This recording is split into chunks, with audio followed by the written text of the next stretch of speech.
कृष्ण जन्मभूमि मंदिर को आक्रांताओं ने कई बार तोड़ा। कृष्ण जन्मभूमि जिसे कृष्ण जन्म स्थान मंदिर के नाम से भी जाना जाता है, मल्लापुरा, मथुरा, उत्तर प्रदेश, भारत में हिंदू मंदिरों का एक समूह है। यह मंदिर उस स्थान पर स्थित है जहाँ जगत के पालनहार कृष्ण का जन्म माना जाता है। जन्मभूमि के निकट ही औरंगजेब द्वारा निर्मित इमारत यानी कि मस्जिद भी वहीं पर है।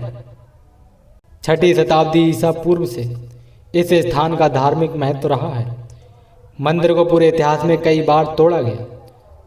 सबसे हाल ही में 1670 में गोकुल जाट की मरने के बाद मुगल आक्रमणकारी औरंगजेब ने तोड़ा। उन्होंने वहां ईदगाह मस्जिद का निर्माण कराया जो आज भी कायम है। 20वीं शताब्दी में केशव देव मंदिर, जन्म स्थान पर गर्भगृह मंदिर और भागवत भवन, उद्योगपतियों की आर्थिक मदद से नए मंदिर परिसर का निर्माण किया गया था। हिंदू परंपराओं के अनुसार श्री कृष्ण का जन्म देवकी और वासुदेव के घर एक जेल की कोठरी में हुआ था, क्योंकि उनके मामा कंस को आकाशवाणी द्वारा मालूम चला कि देवकी के 8वें संतान से उसकी मृत्यु, इसलिए उसने दोनों को काल कोठरी में बंद कर दिया और उन्हें एक जेल में डाल दिया। परंपरा के अनुसार श्री कृष्ण को समर्पित एक मंदिर का निर्माण उनके परपोते वज्रनाभ ने किया था। वर्तमान स्थल, जिसे कृष्ण जन्म स्थान के रूप में जाना जाता है, को कटरा केशव देव के नाम से जाना जाता था। पुरातत्विक उत्खनन से 6ठी शताब्दी से पहले मिट्टी के बर्तनों और टेराकोटा का मालूम पड़ा। इसने कुछ जैन मूर्तियों के साथ साथ एक बहुत बड़े बौद्ध परिसर का निर्माण कराया, जिसमें यश विहार, एक मठ, गुप्त काल शामिल है। वैष्णव मंदिर इस स्थान पर 1ली शताब्दी के आरंभ में स्थापित किया गया हो सकता है। 8वीं शताब्दी के अंत के कुछ शिलालेखों में राष्ट्रकूटों द्वारा इस स्थल को दिए गए दान का वर्णन किया गया है। 1017 या 1018 में महमूद गजनी ने महाबन पर हमला किया और लूट लिया। गजनी के मुंशी यानी कि पहले का, हालांकि अभियान में उनके साथ नहीं थे। अलतुबी ने अपने तारीख यामिनी में महाबन के पड़ोसी शहर में ये लिखा, जिसे मथुरा के रूप में पहचाना जाता है। उन्होंने लिखा, शहर के केंद्र में एक विशाल और भव्य मंदिर था, जिसके बारे में लोगों का मानना था कि यह इंसानों द्वारा नहीं बल्कि स्वर्गदूतों द्वारा बनाया गया था। मंदिर का कोई भी विवरण शब्दों या चित्रों में गिर जाएगा। संक्षिप्त और अपनी सुंदरता को व्यक्त करने में विफल गजनी के महमूद ने लिखा है, यदि कोई इसके बराबर भवन बनाना चाहे तो वह 100 मिलियन दीनार खर्च किए बिना ऐसा नहीं कर पाएगा और काम में 200 साल लग जाएंगे। भले ही सबसे सक्षम और अनुभवी कामगार हों कार्यरत थे। उसने सभी मंदिरों को जलाने और उन्हें ध्वस्त करने का आदेश दिए। उसने सोने चांदी की मूर्तियों को लूटा और 100 ऊँटों का भार उठा ले गया। स्थल से मिले संस्कृत के एक शिलालेख में बताया गया है कि विक्रम संवत 1207 कुंतल वंश के राजा जाजन, जो कुंतल वंश के दिल्लीपति क्षत्रिय सम्राट अनंगपाल के पौत्र थे, यहाँ एक विष्णु मंदिर का निर्माण सफ़ेद पत्थर से करवाया गया था। 16वीं शताब्दी की शुरुआत में वैष्णव संत चैतन्य महाप्रभु और वल्लभाचार्य ने मथुरा का दौरा किया। अब्दुल्ला मुगल सम्राट जहांगीर के शासनकाल में तारीख दौदी में 16वीं शताब्दी में दिल्ली के सुल्तान सिकंदर लोदी द्वारा मथुरा और उसके मंदिरों के विनाश का उल्लेख करते हैं और कहते हैं, लोदी ने हिंदुओं को नदी में स्नान करने और किनारे पर सिर मुंडवाने पर भी रोक लगा दी थी। 1650 में एक फ्रांसीसी यात्री टवर्नियर ने मथुरा का दौरा किया और लाल बलुआ पत्थर में बने अष्टकोणीय मंदिर का वर्णन किया था।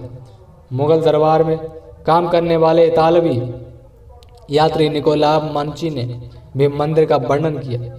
मुगल राजकुमार दारा सिकोह ने मंदिर को संरक्षण दिया था और मंदिर को एक रोलिंग दान में दी थी।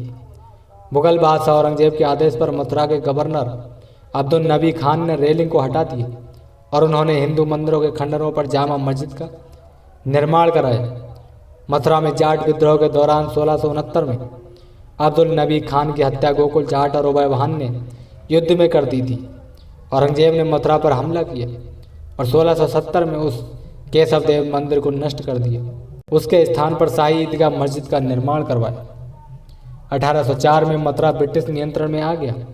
ईस्ट इंडिया कंपनी ने कटरा की भूमि की नीलामी की और इसे बनारस के एक धनी बैंकर राजा पत्नीमल ने खरीद लिया। राजा पत्नीमल मंदिर बनाना चाहते थे, लेकिन ऐसा नहीं कर सके। उनके वंशजों को कटरा की भूमि विरासत में मिली।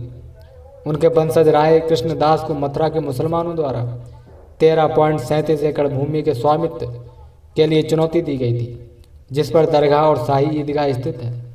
लेकिन इलाहाबाद उच्च न्यायालय ने राज कृष्णदास के पक्ष में फैसला सुनाया। 1935 में कैलाशनाथ काटजू और मदन मोहन चतुर्वेदी ने इन मुकदमों में मदद की थी। राजनेता और शिक्षाविद मदन मोहन मालवीय ने 7 फरवरी 1944 को राज कृष्णदास से रुपए की लागत से भूमि का अधिग्रहण किया। 13,000 रुपये उद्योगपति जुगल किशोर बिरला की आर्थिक मदद से मिले। मालवीय की मृत्यु के बाद जुगल किशोर बिरला ने श्री कृष्ण जन्मभूमि ट्रस्ट नाम की एक ट्रस्ट का गठन किया, जिसे बाद में 21 फरवरी 1951 को श्री कृष्ण जन्म स्थान सेवा संस्थान के रूप में और भूमि का अधिग्रहण किया।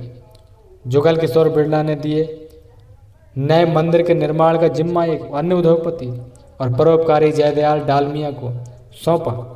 मंदिर परिसर का निर्माण अक्टूबर 1953 में भूमि को समतल करने के साथ शुरू किया गया था और फरवरी 1982 में पूरा हुआ। उनके सबसे बड़े पुत्र विष्णु हरि डालमिया ने उनकी जगह ली और उनकी मृत्यु तक ट्रस्ट में सेवा की। उनके पोते अनुराग डालमिया ट्रस्ट के ज्वाइंट मैनेजिंग ट्रस्टी हैं। निर्माण को रामनाथ गोयनका सहित अन्य व्यापारिक परिवारों द्वारा वित्त पोषित किया गया था, यानी कि पैसा दिया गया था। 1968 में श्री कृष्ण जन्मस्थान सेवा संघ और शाही ईदगाह समिति ने एक समझौता किया, जिसने ट्रस्ट को मंदिर की भूमि और शाही ईदगाह के प्रबंधन को ईदगाह समिति को प्रदान किया और साथ ही श्री कृष्ण जन्मस्थान सेवा संघ का कोई कानूनी दावा नहीं किया। भारतीय राष्ट्रीय कांग्रेस के नेता गणेश वासुदेव मावलंकर श्री कृष्ण जन्मस्थान सेवा संघ के पहले अध्यक्ष थे। उन्होंने समझौते पर हस्ताक्षर किए और समझौते पर हस्ताक्षर करने के उनके कानूनी अधिकार का विरोध किया गया। उनके बाद M.A. अयंगर थे। उसके बाद अखंडानंद सरस्वती और रामदेव महाराज थे। महंत नृत्य गोपाल दास वर्तमान अध्यक्ष हैं। 1992 में बाबरी मस्जिद का विध्वंस के बाद वृंदावन के निवासी मनोहर लाल शर्मा ने मथुरा जिला न्यायालय में 1968 के समझौते को चुनौती देने के साथ साथ 1991 पूजा स्थल अधिनियम को रद्द करने के लिए एक याचिका कोर्ट में दायर की। तो दोस्तों, मथुरा कृष्ण जन्मभूमि से संबंधित आज की जानकारी कैसी लगी हमें कमेंट बॉक्स में ज़रूर बताएं और वीडियो पसंद आई हो तो लाइक करना, चैनल पर नए हो सब्सक्राइब करना।